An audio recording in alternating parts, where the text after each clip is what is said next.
కరీంనగర్లో గల శ్రీ వెంకటేశ్వర స్వామి వారి బ్రహ్మోత్సవాలు తిరుమలను తలపించే విధంగా అత్యంత వైభవంగా జరుగుతున్న తీరును ఇక్కడి వాళ్లే చూసే విధంగా కాకుండా అశేష భక్త జనావళి అందరూ చూడాలన్న సంకల్పంతో ఈ బ్రహ్మోత్సవాల తీరును దృశ్యగీతంగా చిత్రీకరించారు.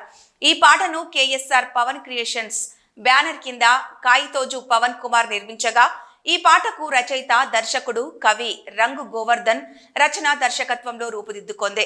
సంగీతం కిట్ల శ్రీనివాస్, గానం కిట్ల శ్రీనివాస్ ధనశ్రీ ఆలపించారు. ఈ పాటను విరాట్ క్రియేషన్స్ రాము విలేజ్ ఎడిటింగ్ చేశారు.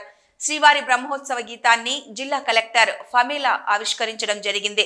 ఈ పాట కేఎస్ఆర్ పవన్ క్రియేషన్స్ ఛానల్లో అందుబాటులో ఉంటుంది. అందరూ ఆ స్వామివారి యొక్క బ్రహ్మోత్సవ వైభవాన్ని తిలకించి ఆ స్వామివారి యొక్క కృపకు పాత్రలు కాగలరని కాయితోజు పవన్ కోరారు. మన కరీంనగర్లో తిరుమల తిరుపతి దేవస్థానంలో బ్రహ్మోత్సవాలు ఎలా జరుగుతాయనేది మనం టీవీలో చూస్తుంటాము.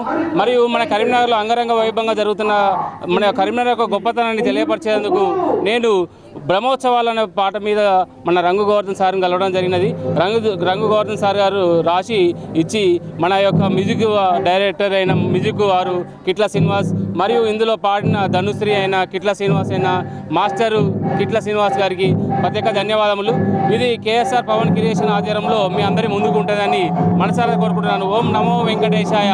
వెంకటేశ్వరుని స్మరణమే మన యొక్క నాదంగా కరీంనగర్ను పేరు ప్రఖ్యాతలను గాంచాలని కోరుకుంటూ ఓం నమో వెంకటేశాయ. వైభవంగా తిరుమలను తలపించే విధంగా ఉంటున్నాయని చెప్పి ఇది ఇక్కడ జనాలే కాకుండా అశేష భక్త జనాభాని తిరిగించాలనే ఒక సందర్భంతో ఈ పాట రాయడం జరిగింది.